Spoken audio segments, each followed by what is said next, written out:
Coach's Corner. Here with me today is Coach Lewis Smith of Bishop Ward High School. How are you doing today? I'm fine, thank you so much for asking.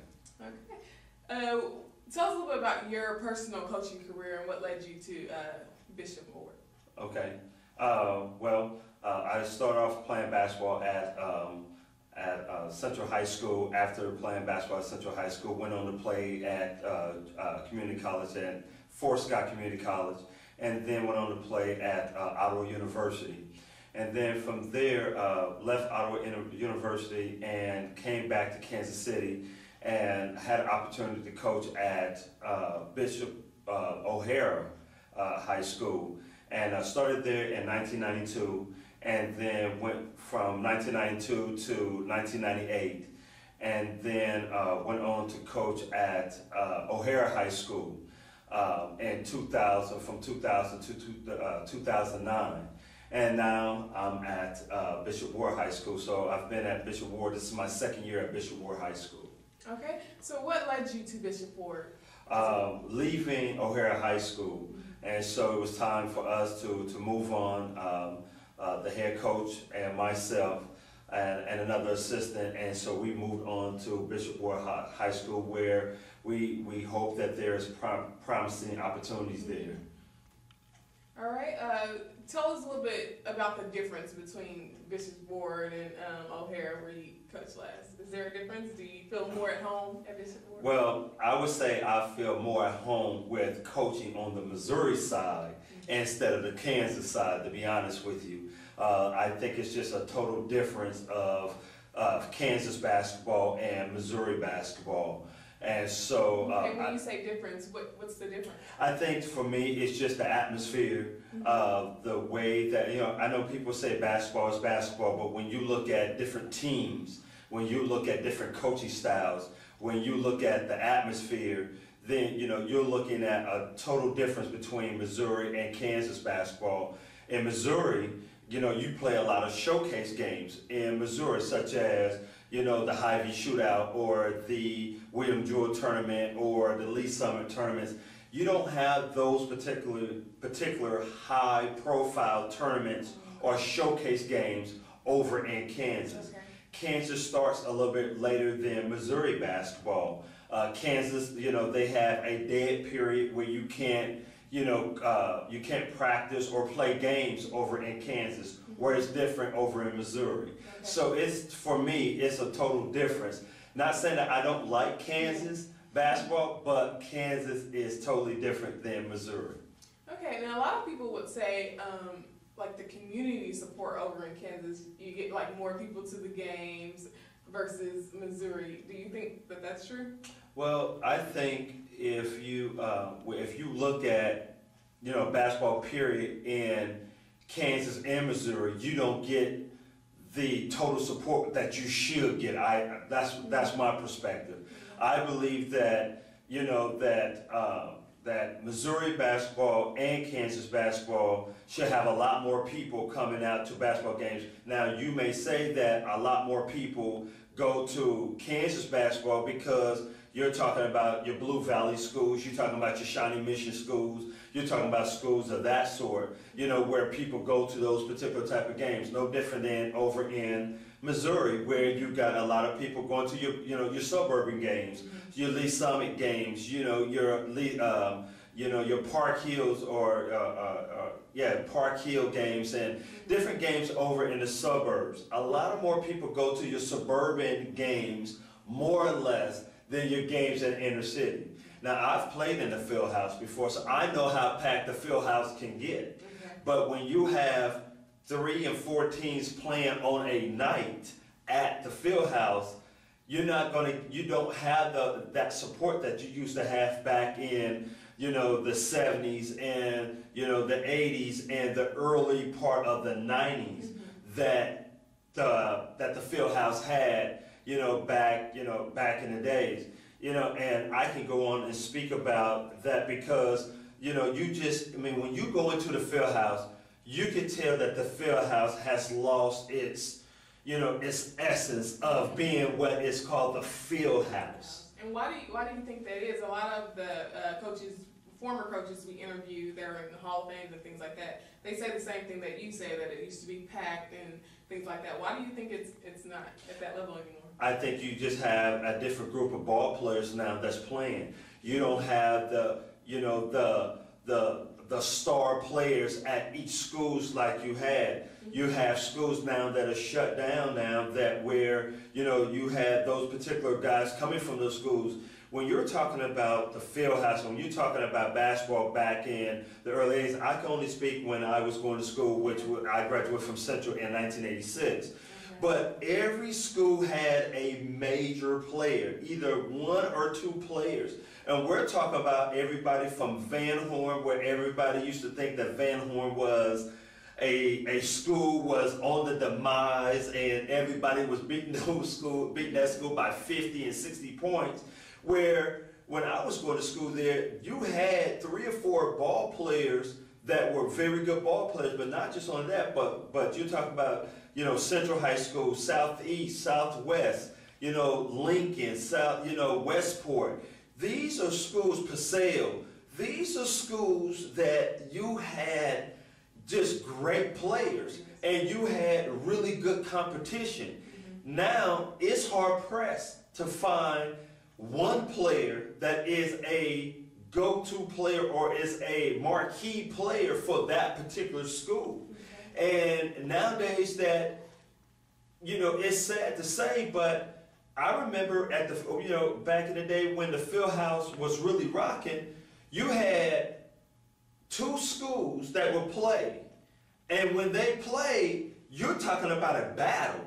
Nowadays, you have 4 schools that's playing on a given night, and you may have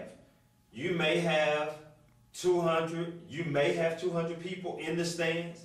You know, where back in the day where the field house was packed and it was standing room only, and they had to pull out the side bleachers that was there on the court, where it was just phenomenal, and you could just feel the essence when you walked in.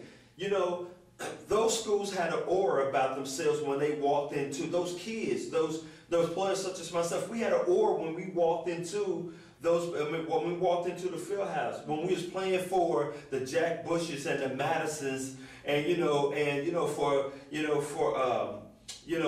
the Bowies, we had an aura about ourselves.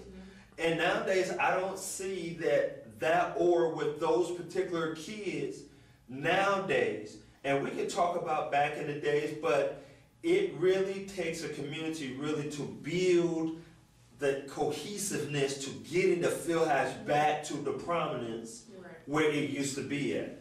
Okay, and do you think it's a matter of good facilities to keep the kids to play in the inner city? Do you think that's lowering their confidence level and their competitiveness? We have a facility. The field house is the facility. You know, when you look at it, the field house is a facility. Now, if you're talking about each school having their own gym, of course.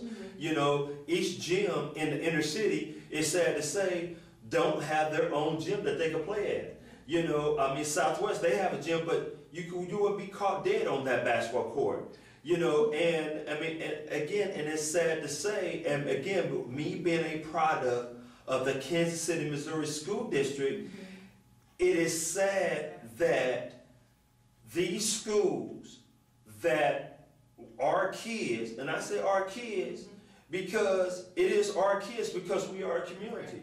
Each one teach one. It takes a village to raise a child. Our kids don't have the facilities to go into those particular gyms, and to go to those schools, and they can say, I'm going into the gym to go shoot around without having a warning track up top where it affects their shot or messes up their shots. And so, but when you go to the schools in the suburbs, they have those gyms. They have 2 gyms. It was really amazing to me when I was coaching at Bishop O'Hare High School, that when we would go to schools in the suburbs and they would see auxiliary gyms, they were blown away. The school have 2 gyms? My goodness. 3 gyms? My goodness. You know, no different than Bishop Ward, kids at Bishop Ward. You know, those kids, that school is right off of 18th and Central. It's really considered in the hood. It's really considered in the hood. in a Hispanic populated area where those kids are the same way. You know, we go to Lansing or we go to particular schools, you know, that's in our conference, you know, and when we go to those schools, our kids are like, man, they have 2 gyms. And so it's amazing to me to see how they can pour all this money into the suburban schools, but not into the schools that's in the inner city. Right. That really means something. Well, we may never know the answer to that. But let's get back to Bishop Ward. Yes, ma'am. What adjustments have you had to make this season for your? Well, I would say the adjustment that we had to make, the adjustment that I and the guys that I coach with, you know, the head coach Todd McGuire, you know, one of the assistants, you know, Eric Grubble and myself. But one of the things that we had to adjust is that we don't play our own games at our gyms, at our school. We have to play all of our games at KCK Community College because we don't have the facility. Okay. And so I think that Bishop Ward is maybe the only school that's in that particular conference that does not play basketball in their own facility. Well, also again with speaking about playing in other gyms such as Takanasi, such as Turner, you know, high school, such as Basil Linwood, those particular type of gyms they have absolutely beautiful facilities. So, you know, it's really hard for when our kids see that. And our kids over at Bishop Ward, they see that and they go to these particular gyms and they're like, man, they have 2 or 3 gyms. I mean, they're really impressed with that. I mean, because the high school Bishop Ward doesn't have that particular type of facilities. It's not a knock on the high school because we know that that's a private institution as well. That they have alumni and funders and individuals like that who supports the school. But just imagine the confidence that the kids will have if they built an add-on gym, if they built a facility where they could play all of their games at, where they could build a gym where they could play their volleyball games at, and different things of that sort.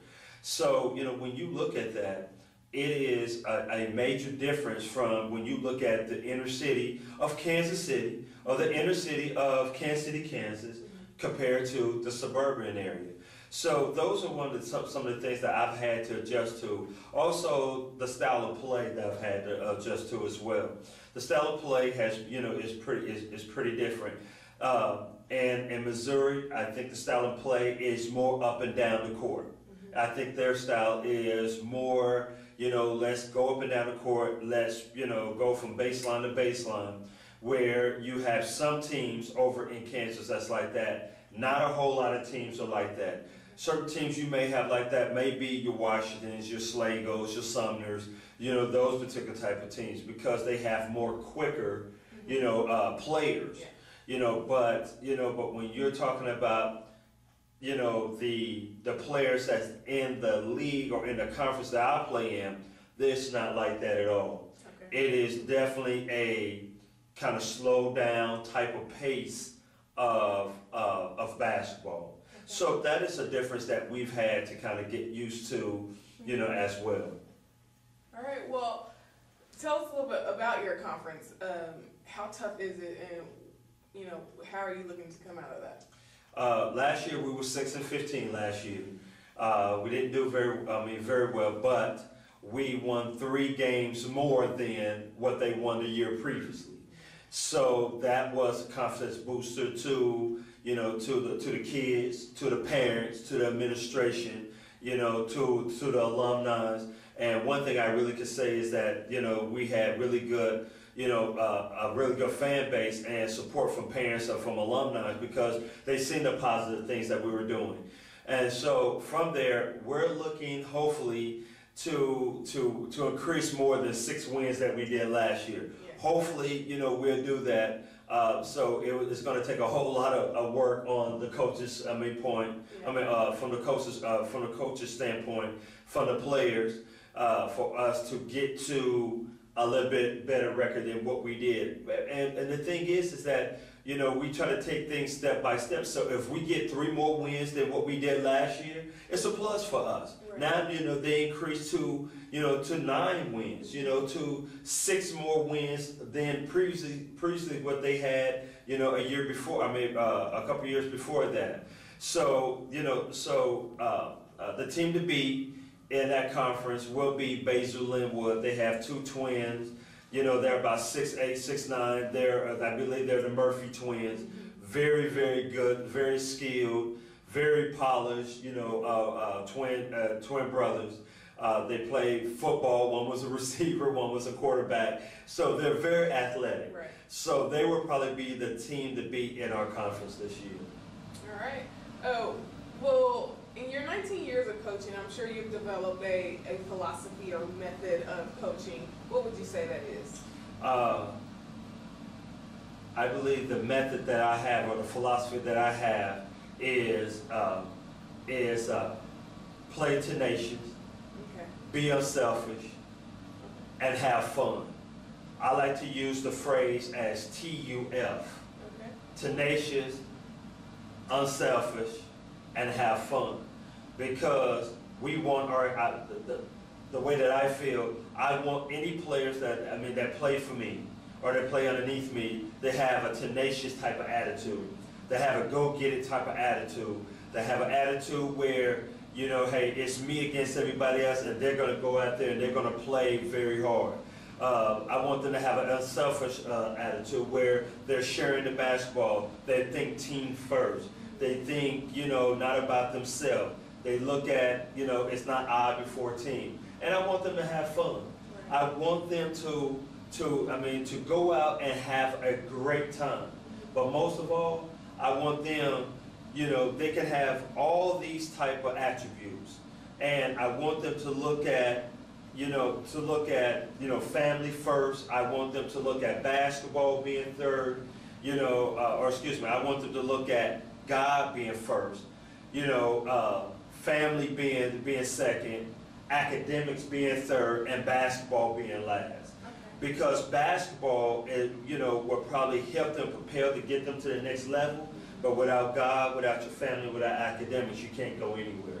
Okay, and tell us a little bit about the academic atmosphere. When you teach them to be tough, do you tell them to take that to the classroom as well? Absolutely, because believe you me that if you don't have the tenacious spirit in the classroom, you won't have that on the basketball court. And the thing is that I tell all of my players that coach me, grades come first, academics come first. Yes, you could be the greatest basketball player, but that's all you will be, is a basketball player, and people will just know you as a basketball player. It's really wonderful to see the young man from Olathe North High School that he signed with Kentucky, his grade point average was a pretty good grade point average. But there was another kid that signed with KU, Perry Ellis, I believe, that's in Wichita, that he has a 4.0. That's wonderful to see. That you see Will Shields' son that just signed for Nebraska, that he has a 3.9. That's absolutely wonderful to see. Yeah. See, they're not just depending on basketball. And that's what I tell kids to this day. Don't depend on basketball, because regardless if you get hurt, there are hundreds and hundreds and hundreds of kids that are better basketball players than you. Better basketball players than you. And if you haven't had the Coach K's and the Bill Selfs and the Coach Patinos to come look at you right now, they're probably not going to come and look at you. They're probably not going to come and look at you. So what you need to do is have the attitude is that I'm going to go to school with the mindset is that my academics is going to be first and foremost. And if they have that particular type of attitude, they will go further than what they will in basketball. Okay. So for your seniors that are leaving this year, how are they looking? Are they getting any calls, and how's their grades? Their grades are pretty, I'm not going to say great, but they're pretty decent. We don't have anybody that has any Division I calls or Division II calls or anything like that. Where I see probably where our seniors will probably go to will probably be a JUCO someplace. But what I tell them is that there's nothing wrong with JUCO. There's nothing wrong with community colleges. There's nothing wrong with going to a junior college and playing basketball, because what that does is to develop you mentally, it develops you academically, and it develops you basketball wise. And they're looking for local kids. Absolutely, they're looking for local kids, but who's to say that you won't go to a junior college and you get a Division II look? But I also tell kids this too, is that you need to go to an institution where you know that you're going to get some playing time, where you have an opportunity to play. Nowadays, and I really believe society has really corrupted our kids mentally when they think that they could go to a Division I school. Hey, look, I was no different in that. I was no different than some of the kids that I coached, where I thought when I came out of Central High School that, oh man, I'm going to go Division I. But how could I do that when I didn't get that much playing time when I was a junior in high school? When I was a senior in high school, my mother told me, you're not going to play because your grades are not good, so you got to sit out the first semester. And so once I started playing AAU basketball and started to get some different looks, it was only junior college's looks. And really, to be honest with you, it was only one junior college look. So I had to come to realization I wasn't as good as I thought I was. But it helped me mentally to prepare to go to junior college and play ball. And I played for Fred Turner, and I believe Fred Turner, he coaches at Oak Park, and he was my junior college coach when I coached at Fort Scott Community College. But and he was extremely hard. But I learned some things and some attributes from him being hard on me in order for me to take, when I left there after my freshman year, to go on to Ottawa University to help me to become successful at Ottawa University. So I believe that a lot of times our kids have been either one, brainwashed by their parents, two, brainwashed by society, three, brainwashed by our social media to let them know that they're better than what they are, and they are not. And so I'm the type of coach that tells players exactly how it is. This is your skill set. This is where I think that you can be. If you work hard, this is where you are now. And so the players I have now, that's exactly the way that I approach them. This is what I think you can work on. This is what you can get better at. And this is where I see you if you continue to do well. And do they appreciate that when you tell them like it is? I believe they appreciate it after the fact. I don't believe they appreciate it during the time. Yeah. I'm a pretty hard coach. I've been told I'm a pretty hard coach. Okay. But I like to say that I'm hard, but I'm fair. I'm hard, but I'm fair. I get along with every player that I have. And every player that I've ever coached has always come back and said, Coach Lou, thank you. Thank you for being the type of coach that didn't let me slack. Thank you, Coach Lou, for being the type of coach that you didn't allow me to miss a line.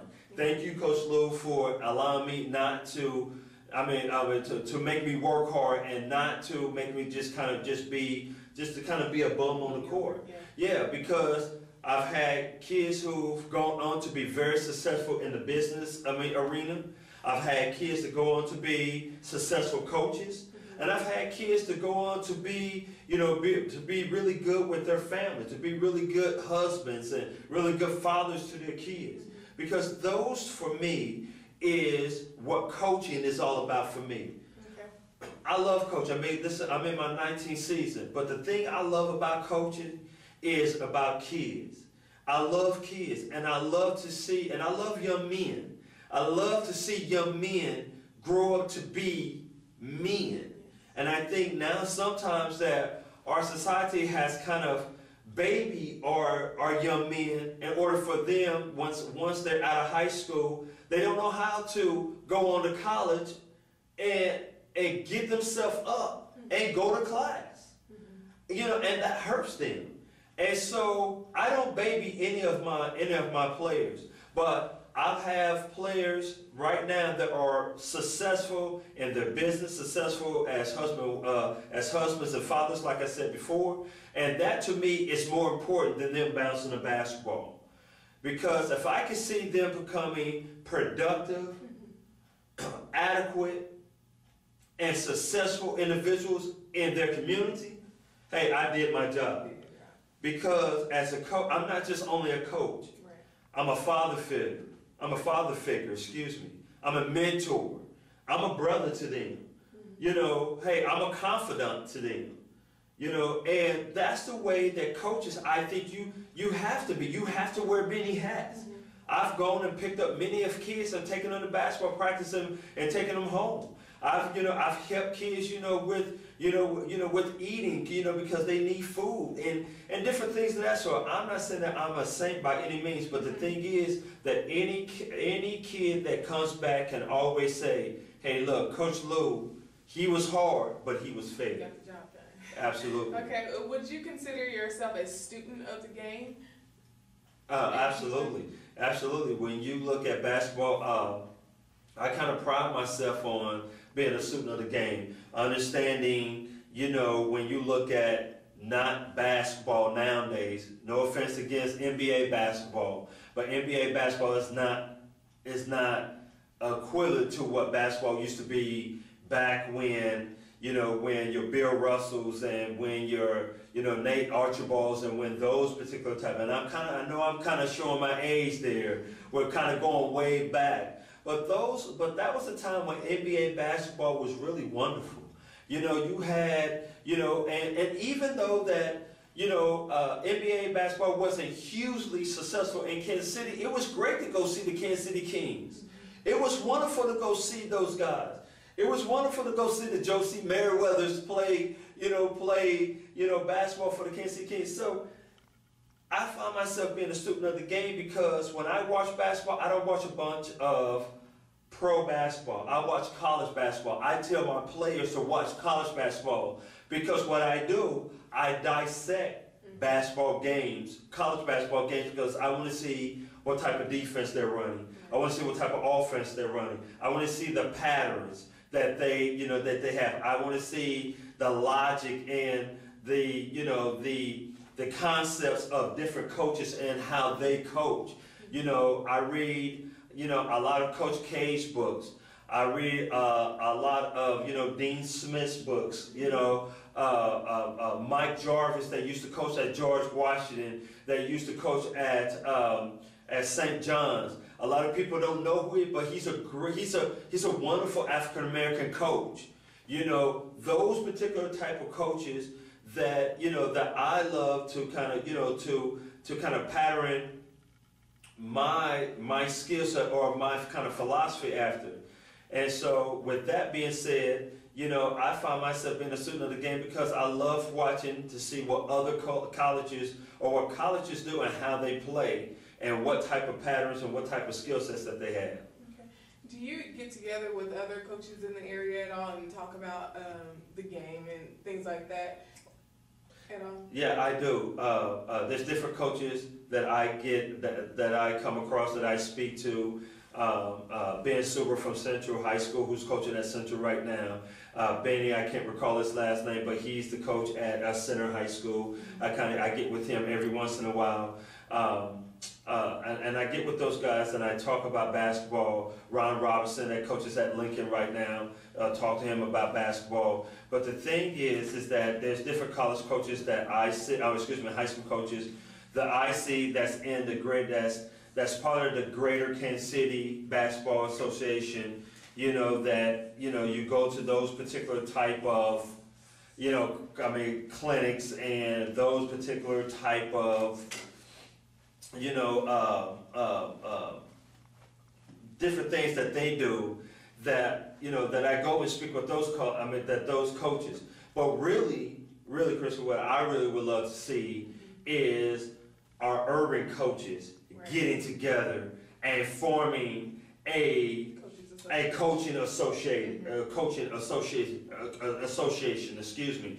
And I was thinking about that, having a Greater Kansas City, Greater Kansas City Black Coaching Association, because I think that it would be awesome for our urban coaches to get together and invite HBCU coaches that are very good coaches to come in to give clinics to our kids that's in the community.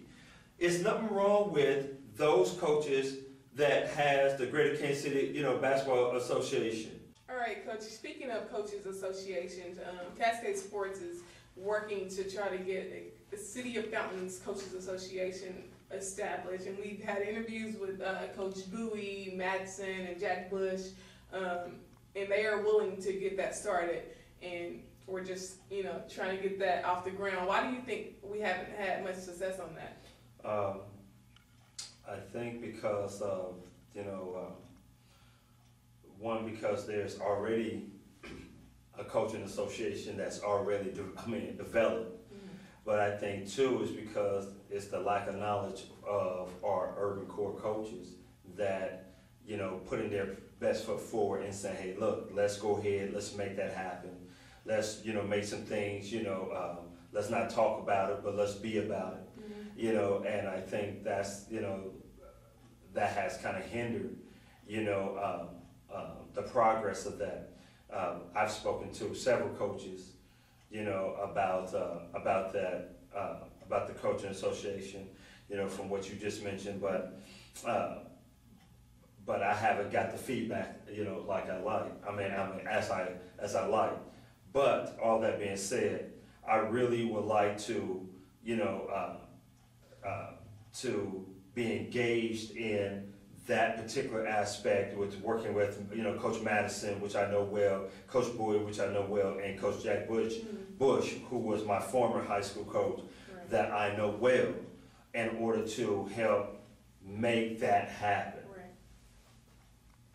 All right. No. All right, Coach Lou, who is your rival over at the Bishop Ward? It would be Piper High School. Okay. Are they the ones that we need to run and see? Yeah, absolutely, absolutely. It's always a good rivalry with Piper and Bishop Ward. I didn't know how extent the rivalry was until, of course, last year, being my first year there at Bishop Ward. But I tell you, not so much at KCK Community College where we play our home games, but when we go to Piper, the gym is absolutely packed. And the people there are absolutely bananas. So did you guys win last year? We won last year. Okay. You so did. We hope you win this year too. Absolutely, absolutely. So we're hoping that Cascade Sports comes out and views the game, and because I think they'd be in for a treat. All right. Is there anything else you want to say to the audience? Yeah. First and foremost, let me just say that I appreciate Cascade Sports for giving me the opportunity to come on and just to give my viewpoints about basketball. I could talk about basketball, all day long. So I just appreciate Cascade Sports for giving me that opportunity. So thank you for that.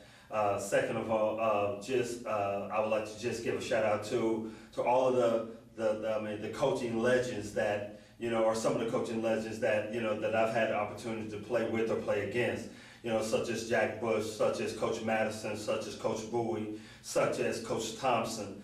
And it's just been, I believe they are the individuals that was the forefathers, that was at the front, when you mention Kansas City basketball, those guys' names definitely came about, especially, Coach Jack Bush.